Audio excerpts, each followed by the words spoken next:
Good evening, I'm Anna Brekczyńska, and today's episode we started with a Chick Corea song called Flamingo. Today's music setting is going to be jazz fusion, because this is one of my favorites, I think my favorite genre. And today I want to show you some album of artist called Jun Kawabata, called Mind Migration, Voyage to the Whales, where he's mostly using sounds of underwater creatures like whales and dolphins, and the sounds of water itself. And before, I want to have like a very short introduction to the topic, and also I want to share a very interesting fact. I think I can call it a fact. I hope so. So I want to tell you about whales singing and how they are repeating the same songs, phrases for the whole season. So they are kind of becoming a hits between their groups. And so they are use the sonata form, common to human music. So there is a theme followed by a variation, and then they are returning to the theme. The zoologist Katie Payne was studying these songs. Whales use rhymes and techniques that's making them remember long and complex sections and repeating patterns. And they are topped with end phrases. So it's like in human music, you opening the phrase and you ending the phrase with the sound that is corresponding. And actually in the music improvisation in jazz, you can really hear when someone didn't end the phrase, or when the phrase was ended. And there are like some exact rules that making the sound being ended or opened, like the phrase of sound being ended or open. I think it's kind of like so da da da. So like the free half tones. I think it's like closing, like the septim is closing or opening. I don't really remember that. It was some time ago when I was studying it. But there are certain rules, and it can be applied to any human or non-human music. It's just how we perceive it. Hits are singing, the whales are singing different versions of the same song, and essentially the hits. So they change slightly throughout the course of whole season, but they have the same core of what is the same base and core of the rhythmic and melodic pattern. So the whales topic is the one that I researched the most. I also want to research the most. Also, birds are learning how to sing. It's not like they have it from bird managed perfectly. So, for example, young blackbirds are singing much uglier, less nicer than the adults one, and they are actually learning throughout the growing process. And also, it can be a factor in the future in their reproductive successes. Yes, my dear fellow cat. I want to give a little tribute to Roger Payne and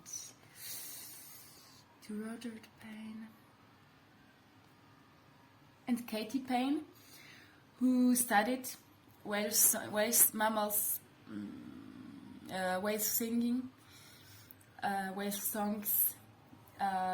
Roger Payne died at 88, age of 88, at the start of 2023. So this is a tribute for him and what he discovered, that what he was focused on, and we need more people like him and his wife and Kate to I don't know, to try to find a proof for these human parts, like human essentials in non-human animals. Yeah, I felt like I had a shock, like a big shock with a few tears yesterday. I found out that in Poland they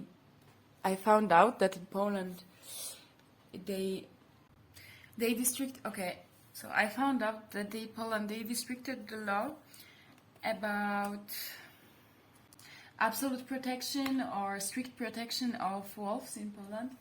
So it's easier now so they can be like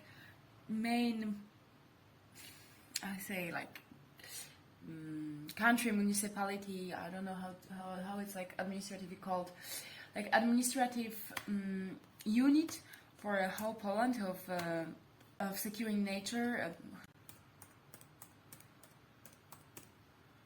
from environment, like the whole unit, like the unit covering whole Poland, like the main unit in Poland for environmental protection, restricted the law that if wolves are, I don't know, invasive in some areas, they can give the permission for killing them, for killing a few of them. I don't know how the restrictions are really. I didn't read the article, like with the law, like administrative article, but it's very sad. Like we cannot manage such a things.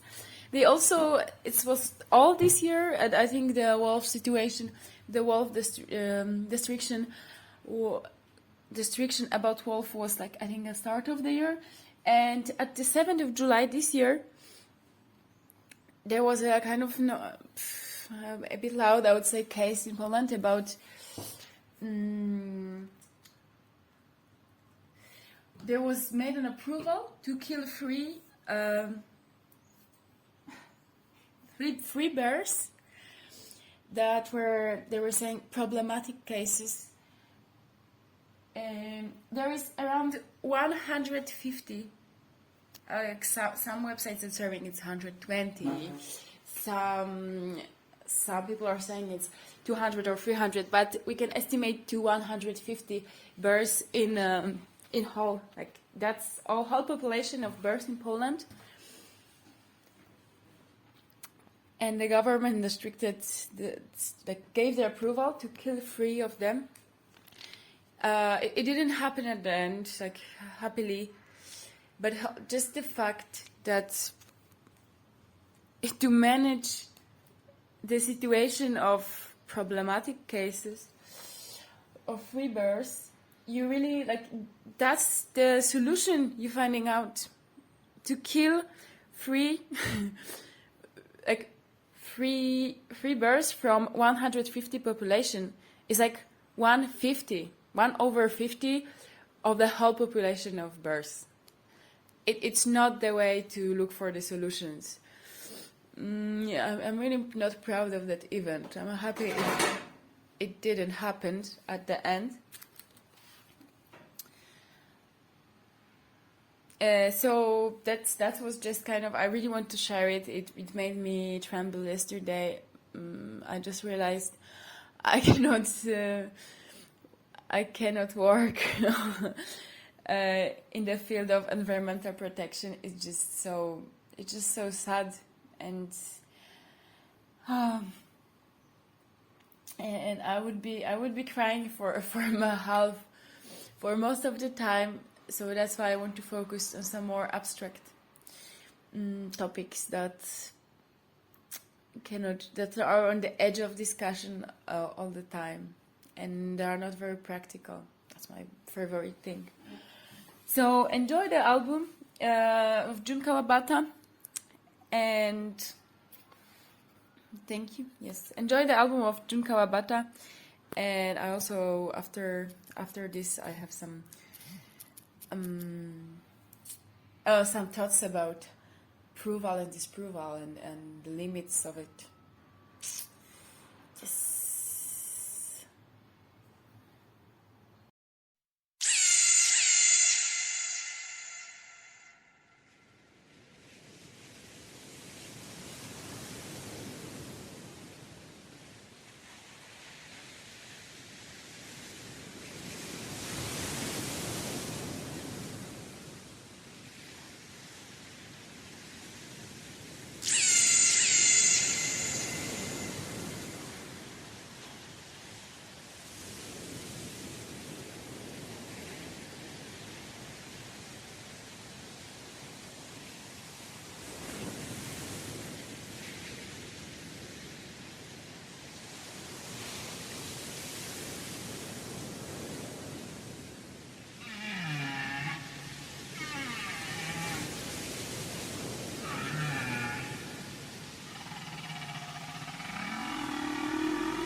knots, winds to 15 knots, becoming south to 15 knots Sunday night. Seas to 4 feet. A chance of light rain or drizzle with the smooth at times below 1 mile in fog.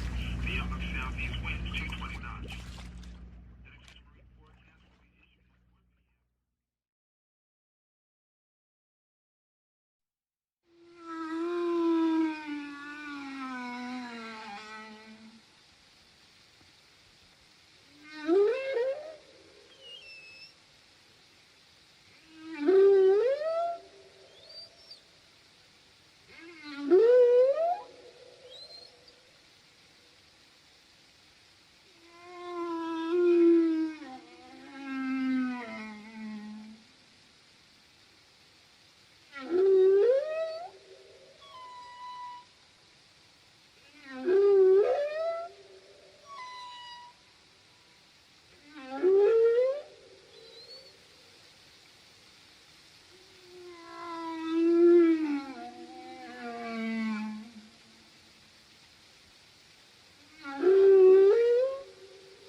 Okay, I hope you enjoy the album. It's actually kind of meditative, making you feel like meditative. And my talks yesterday, I had a lot of resolutions about that. How I was reading an article about spiders' REM. Okay, so it's about the boost of retina that were meeting the criteria. Boost of retina. It was like more criteria. Boost of retina was one of the symptoms, but one of the symptoms was boost of retina in jumping spiders. That all the symptoms, including boost of retina, are meeting the criteria for REM sleep phase in vertebrates. In anthropods and invertebrates, it's really interesting to consider that they are dreaming. So jeszcze raz. Jeszcze raz. I hope you enjoyed the Jun Kawabata album. It's like quite meditative and coming down. And my whole day, my whole evening yesterday, I was thinking about the proof and disproof, how to prove, when it's proved, and when criteria are approved by the society, by the scientific society. What made me think about it is the article, like mainly yesterday, is the article is the publication about the boost of retina that can suggest REM sleep stage in jumping spiders. Okay, so there's more symptoms. It's also like move of the legs toward the sternum. There is the retina movement, and I think two or one more. And they're all meeting the criteria of vertebrates REM sleep phase. They're also similar to mice and a rat. Intervals and the duration of REM retinal movement. So it's like around 80 seconds of duration and 10-15 minutes interval between them.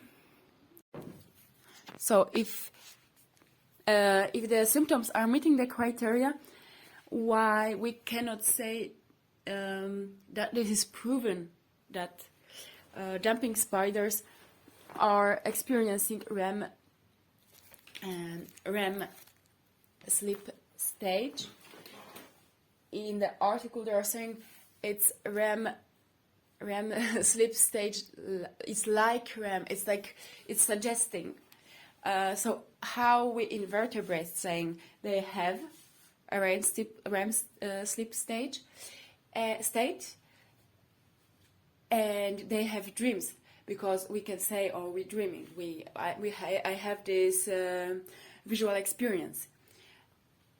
If we are saying in daily life that dogs or cats are dreaming, we know they have a REM sleep state, but how they are meeting the criteria, and the jumping spiders are not meeting them enough to say, okay, we have it, like we prove it, they have REM sleep state. Where is the limit between where the proof is proven, especially in, I don't know, behavioral science, not in the science on like micro level, like when you can make the measurement so specific. Here measurement, there are a lot of informations that are not ordered, that you don't have a procedure for them saying this is the state. I think it's a general problem of a consciousness topic, of our whole anthropocentric view on in cognitive abilities and consciousness. magic and metaphysics, and also it's problem of metaphysics. So it's the same problem that if you don't have a definition, you cannot have a disapproval or approval. So it's like a God. It's like metaphysics. Like a Lambeck, very good Polish writer and futurologist, was saying in one of his essays, Summa Technologiae. So that's the characterization of metaphysics. Like you cannot disprove it, but you also cannot approve it. So I feel like now cognitive sciences, neurosciences, consciousness studies are kind of metaphysics, and until we will not start to create very specific criteria for what is and what is not, and we need to order all the knowledge about P300 wave, the global workspace theory. Like we really need to work on creating the criteria for consciousness, because otherwise it's a then in disproving or proving anything. So that's I will leave you with this long and with these questions that are really, really going through my mind a lot lately, and it's kind of question about the truth, what like about the like universal truth, about like it's not 0, 1, never in the reality, what I would like to have. So it's actually it's all subjective. It's all created language, and like we agreed that something is existing. So what is really existing? Even the logical system. Oh, sorry, I'm really into these topics. Like, because even the logical system is not one of the most known logical systems, where like if P is true and Q is not true, then the conjunction of this, it's not true because both of them must be true. If it's alternative, none of this. So the outcome is like P is 1. So if P is 1 and Q is 0, so P is true and Q is false. So the conjunction of them is false, because we need both of them to be true in the conjunction process. If it's alternative, it's true because one of them is true. There's also there is actually 2 more ways of connecting and like of correlating them. But I think these 2 are like kind of showing the system. But even this system is created by human, and there are other logical systems. So even on the basis of just creating 1, 0 sentences, true and false sentences, it's already something that it's created so we need to have a system. It's created so we have a system. And on a bigger level of a lot of data, you just based on the structures that are much lower, like a logical system. So I really want to, at some point, know that something is true. I know my love to this topic of non-human consciousness is true, but I think that's all I know. Thank you for today. Bye.